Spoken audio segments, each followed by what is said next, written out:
Well, welcome everyone. We are very excited to share this webinar with you today. Today, we're going to be talking about different ways that we can start the year with a focus on amplifying strategic philanthropy. And this is a topic that here at UI Charitable, we are very excited about. In the spirit of starting the year off and looking at our New Year's resolutions, there have been three things that we've talked a lot about that we're excited to share with all of you. And one is, and we've talked about this a lot in the past, but just recognizing that the importance of philanthropic planning and why this is important both for your own practice as well as why your clients care about it. Then also looking at the role that a donor advised fund can play in financial planning. There are candidly dozens of different charitable tools out there, but a donor advised fund really is the most versatile. And then, going off of that, looking at the ways that donor advised funds differ from individual sponsors.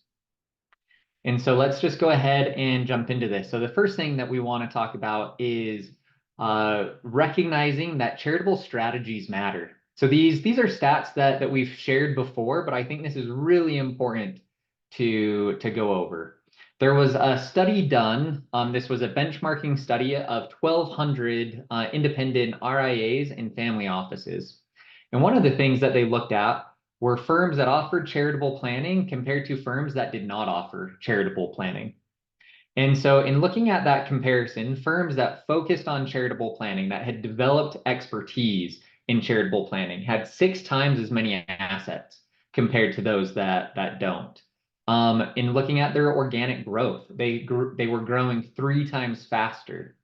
And then looking at new accounts, the average new money was 1.3x compared to those that do not offer charitable planning.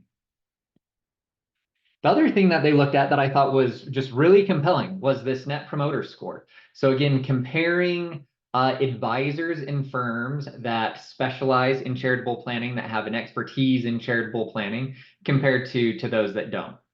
And so with this first one, so these are questions that were asked to the clients. So they scored, the clients scored their financial advisors 7% higher with the statement, "I trust my primary financial advisor to make decisions that are in my best interest." And so I think this is really interesting because this question isn't about philanthropy. This isn't about charity. But when you incorporate the philanthropic goals of the individual in your discussions, it leads to this trust, this idea that the financial advisor is taking into account all of the goals that the individual has. Because of that, it leads to this higher degree of trust. And this, is a really nice lead into the second stat of my financial advisor demonstrates that he or she is considering my unique needs and goals and preferences. So again, by just adding in this topic of philanthropy, of charity, of understanding what their goals are there, you're helping them recognize that you really are considering all of their unique needs. And I think perhaps the most compelling one, especially when we look at how much wealth is transferring from one generation to another, and what you can do as a financial advisor to make your services more sticky from one generation to another. So when you include philanthropic planning, those financial advisors scored 27% higher when their clients were asked, "Do you view your current financial advisor as a multi-generational resource?" And why I think this is so important is if you can expand your relationship from one generation to the next. And the thing that's tricky about that is there's a difference in values from one generation to the next. And by incorporating philanthropic planning, by understanding their charitable goals, you're able to help bridge the gap from one generation to the next. And so, it's from our practice, from all the interactions that we have with the hundreds of donors that we're working with, it's really easy for us to see why people care about their charitable goals and how they're incorporating their charitable goals into their broader financial picture. And we think it's really important that financial advisors embrace that. And hopefully these stats help illustrate that point. And so, like I mentioned at the very beginning, there are dozens of individual tools out there that help with charitable planning. The most versatile is a donor advised fund. And donor advised funds really in the last couple of years have been growing tremendously in popularity. Contributions to donor advised funds are up almost 50%. And grants to nonprofits, grants from DAFs account for 14% of all charitable giving. So when we look at who's giving to the Boys and Girls Club, who's giving to individual universities or religious institutions, 14% of all of those grants are coming from donor advised funds. But what's really interesting about this is half of high net worth individuals still are not familiar with a donor advised fund. So even though they're growing tremendously, there's a tremendous amount of opportunity here. And so what is a donor advised fund? And I'm sure a lot of you are already familiar with donor advised funds, but in essence, it's a charitable giving account. And you can think of it as a replacement to a private foundation. It operates in many of the same ways. So a donor would make the first transaction, donation to their donor advised fund, and it qualifies them for an immediate tax deduction. And then those funds sit in the donor advised fund, just like they would sit in a savings account or they'd sit in a private family foundation until you decide what you want to do with them from a charitable standpoint. So instead of issuing grants from your personal checkbook, you're now issuing grants out of your donor advised fund.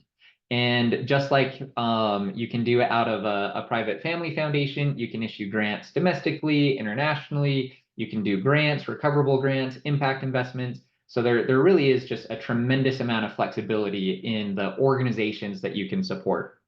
And so while this concept of a DAF seems really simple, what it does is it's bifurcating the timing of the tax deduction from the timing of your charitable gifts. And so by separating those two transactions, it allows us to optimize for both of them. And that's really where the power of a donor advised fund comes from and why they are so popular. Like I mentioned, you can think of a donor advised fund as a replacement to a private foundation. One of the bigger trends that we're seeing are individuals, they're closing their private foundations and transferring the balance into a donor advised fund. We also see a lot of people in place of just setting up a foundation. They're setting up a donor advised fund. And this is really for two reasons. One is the ease of setting up a donor advised fund compared to how complicated and costly it is to set up a private foundation. But if we jump down to this fourth row, tax deductions for donations of cash, tax deductions of donations of stock, you'll see that gifts to a donor advised fund are just far more tax efficient. You have the 60% limit of AGI compared to 30% in a private foundation. With stocks, 30% compared to 20%. And the real kicker is this valuation of gifts. In a donor advised fund, the valuation of the gift, what the tax deduction is based off of, is the fair market value. And in a private foundation, that's true for public stocks, but it's the cost basis for all other gifts, including private businesses. If you were to sell real estate, if you were to sell some other closely held complex asset. And so because of the increase in the AGI limit of a DAF, because of the ability to use the fair market value of all assets in the valuation and determining what the tax deduction is, those are really the big reasons of why we see people using a donor advised fund in place of a private foundation. So I think this is really interesting, when to use a donor advised fund. We see a lot of traction. We see a lot of people opening up DAFs in Q4. It's the end of the tax year. They're looking at how much of a tax deduction do I need? We see a lot of activity, especially in November and December. The week after Christmas is generally the busiest week for donor advised funds. But in in waiting until the end of the year to open up a donor advised fund, you really are just missing a lot of opportunities to help your clients realize the benefits of a donor advised fund. And as clients finish out their calendar year and as they start thinking about preparing their taxes, this is a really excellent time to bring up a donor advised fund. So, a few things that I would look at is I would look at the previous year and I'd say, did you make multiple cash donations? And did you make donations to multiple different charities? As you're pulling together all of the individual tax receipts that you have, this is a great time to talk about how a donor advised fund can help streamline that process.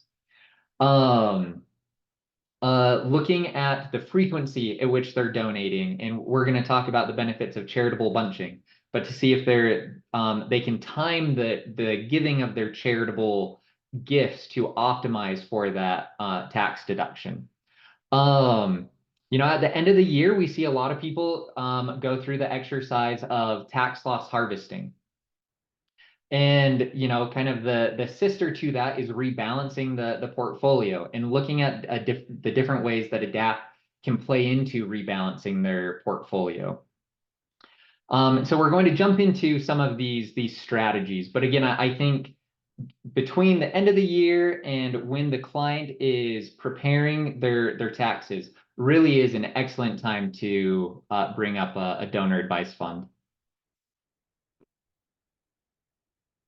So let's look at this first strategy, leveraging a DAF for charitable bunching. So let's assume it's the end of the year. You are working with clients, you're pulling in all of their different tax deductions, you're looking at their giving history, and it might be worth bringing up charitable bunching. So what is charitable bunching? You're going to front load multiple years worth of charitable giving into a single year to really optimize their tax deduction. And so that allows you to claim a really large itemized deduction in the first year. And then in future years, you're just going to claim the standard deduction. And so what you're going to see is a lot of your clients are giving to different charitable organizations, whether it's the local Boys and Girls Club, the local soup kitchen, the university that they graduated from, their local church congregation. Most people don't realize how much they are giving from a charitable standpoint, in part because it's really hard to collect all of the individual receipts. But if you can help your clients identify how much are you giving and are you giving that amount pretty consistently. So we're going to run through this first example without charitable bunching, and we're going to assume that your client's giving $15,000 a year to several different charities. And so they have that 15,000 in tax deductions, and we're going to assume that they have some other deductions that they can claim. And so they're above the standard deduction limit. In this example, we're going to assume 31,000 in deductions against the standard deduction of just under 28,000. So by doing an itemized deduction, they have this additional $3,300.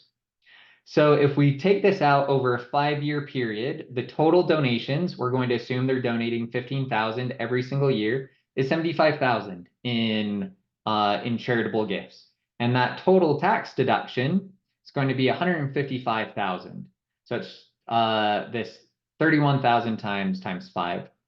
But now if we look at an example with charitable bunching, so we're not going to change how much they're giving to charity. We're just going to change the timing of when they're giving to charity. So we're going to take this same 15,000 a year over 5 years. We're going to lump it into a single year. So it's 75,000 in this first year. And so their total itemized deduction is now $91,000. So it's an additional 63,000 above the standard deduction. But that's just year one. And so in years 2 through 5, they're not donating that 15,000 that they were donating. That's now sitting in their donor advised fund. So they're able to grant out of that every year if they would like. But from a tax standpoint, they're not making any additional donations. So they're just going to claim the standard deduction, 27,700. So in years 2 through 5, that's worth just over $110,000. And so the total donations over 5 years is the same. It's still the $75,000. We didn't change that amount. We just changed the timing of it. But the total tax deduction over that same period, 5 years, is just over 200,000. And so the power of a DAF is our ability to separate out the timing of the gift, the timing of the tax deduction from the timing of our charitable giving. And the benefit of that in this example is, without charitable bunching over the 5 year period, they were $16,000 above the standard deduction limit. With charitable bunching, it's just over 63,000. So it's 3 times the amount of tax savings by simply changing the timing of their giving.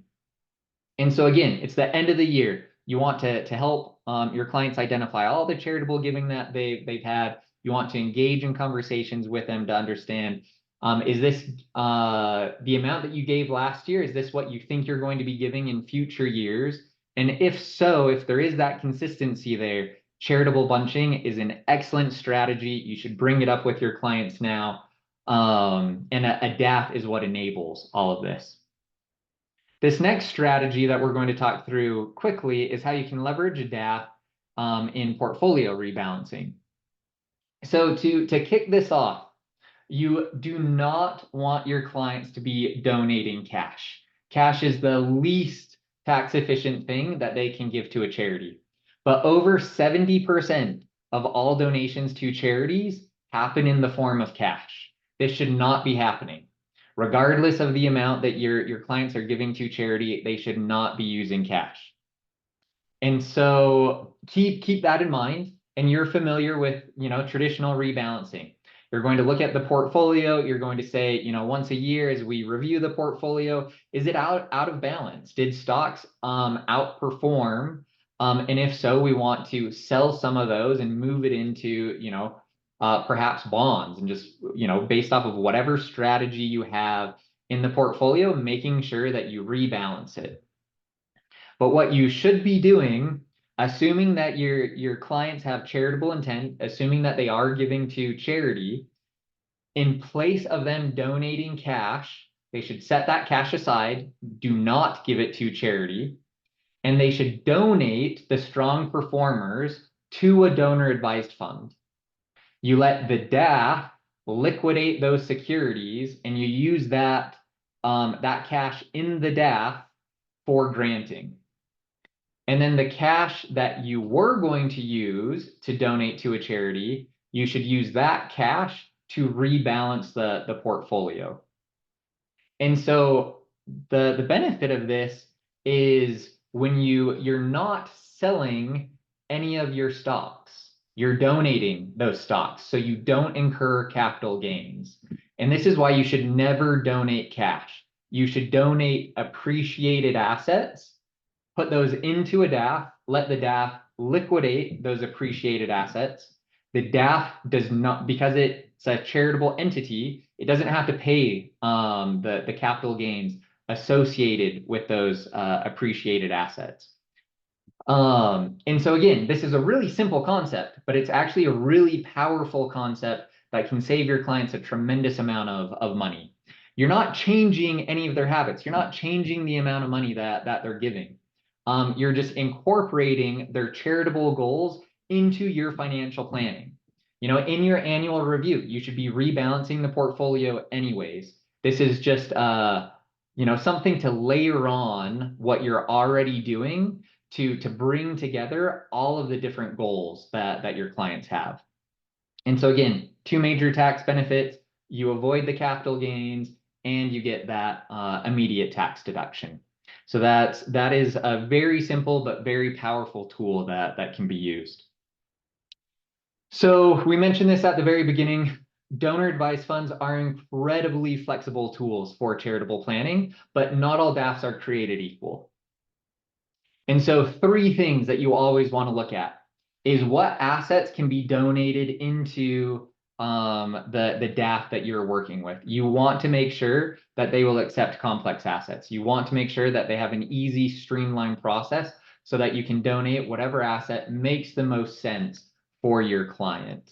When there's not a streamlined process, when they have various different restrictions on what you can donate into a donor advised fund, you're not able to use a DAF in these different strategies. This second point, consistent account management, you want to make sure they have an open architecture. You want to make sure that the giving thresholds are very low, that the threshold to assign a financial advisor to the account, in our opinion, that threshold should be 0. A financial advisor should always be assigned to every DAF account. And then this third point, you want to make sure that there's flexibility in who they can give to. Donor advised funds can essentially do everything from an IRS compliance standpoint. They can do essentially everything that you can do from a private foundation. However, a lot of DAF providers have placed additional constraints on their donor advised funds. They make it difficult for you to give internationally. They make it very difficult for you to engage in impact investing. So you want to make sure that your clients, retain that flexibility in giving.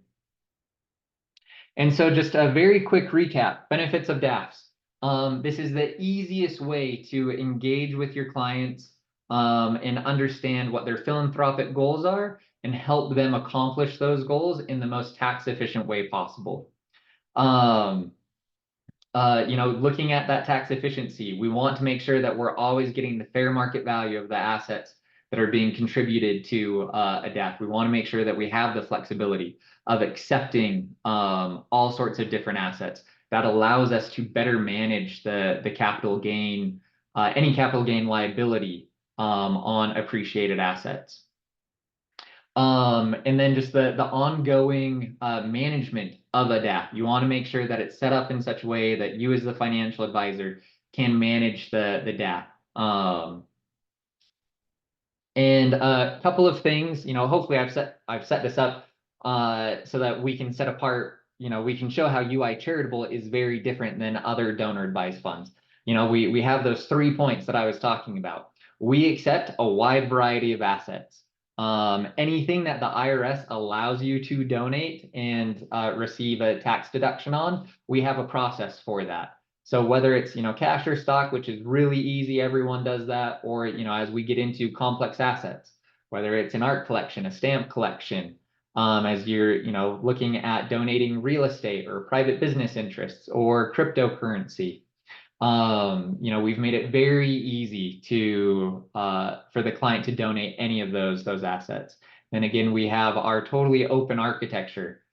So we've removed all of those minimum thresholds. So it's, a DAF is now, very cost effective and easy for someone to manage if it's a small account or if it's a really large account. And then we think, the single most important thing that we do is preserving the flexibility around how a client can accomplish their philanthropic goals. So making sure that they can donate to any social organization that's solving social or environmental problems, both domestically or internationally. Whether that's through a grant, recoverable grant, an impact investment, we think it's really important that these funds that have been set aside to solve these problems are able to get deployed into these different charitable activities. And so we take the flexibility around giving very, very seriously. We are just about at time. And so I do want to see if there are any questions. Dan, so we have one question about the importance of a DAF for business owners and when they give. So a lot of our accounts have come from entrepreneurs and business owners. If you look at the journey of a business owner, they're investing everything that they have into the growth of their business. And for the most successful ones, they're able to exit out of that business, and that's generally a life-changing transaction. And the timing around that transaction does become really important if you want to structure it in in the most tax efficient way possible. So prior to a transaction, you are assuming that they have charitable intent, you would want to move a portion of their ownership into a donor advised fund again, just to avoid the capital gains. It's the same thing that we were talking about with the rebalancing of a portfolio. And so that's the benefit here with most business owners.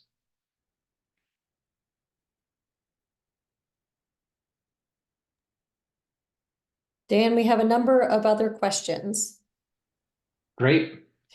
One is, do you have to sell the securities that you donate into the DAV immediately, or that can they continue to be managed until such time as the donor would like to make the grants? Yeah, no, that's a excellent question. We allow for either one. We would want to, make sure that there's a plan in place. And that's really the role of the financial advisor of saying, why are we transferring these assets in? Do we want a highly concentrated position in the donor advice fund? And the answer might be yes. Where this comes into play, especially recently, has been with cryptocurrencies. We have a lot of people that have been donating crypto, but don't want to liquidate their cryptocurrency. So we will just hold that in the donor advice fund. And that's also the case with, really any other type of security. But there's also that optionality of you have this appreciated asset, you want to get rid of it, you want to liquidate it so that you have cash available to donate to, your preferred charity. And you would just want to make sure that you donate the asset in kind to the DAF and then liquidate it in the DAF so that you're not incurring those capital gains. And so, we allow for either scenario. It's just depending on the preferences and the goals of the individual client. And one last question, and that is, what is the cost of setting up a DAF versus the expenses associated with setting up a foundation? Yeah, really good question. So a foundation is a separate legal entity. So you have to register that with the state. You have to file federally for your tax exempt status. That can take a significant amount of time. It's a rather large filing that you have to do. So that can be tens of thousands of dollars to set up a foundation. You then are liable for the ongoing compliance of the foundation. You are responsible for all of the tax filings. So you're going to have the ongoing costs. And depending on the activities of the foundation, those tax filings might be simple or they might actually be pretty complex, but that's generally a few $1,000s just to manage the ongoing compliance every single year with a foundation. A donor advice fund is not a separate entity. It sits underneath an existing public charity. Because of that, there is no cost to set up a donor advised fund. You don't have to file with the state. You don't have to file federally. And so we can have a donor advised fund set up in about 15 minutes. And because it's not a separate entity, you don't have to worry about the ongoing compliance, the ongoing tax filings. The public charity is the organization that takes care of all of that. Well, thank you so much for being with us today. This is obviously a topic that we really enjoy sharing with all of you. And feel free to reach out. This is my email if you have any questions or if we can be helpful as you engage with your clients in understanding their charitable goals.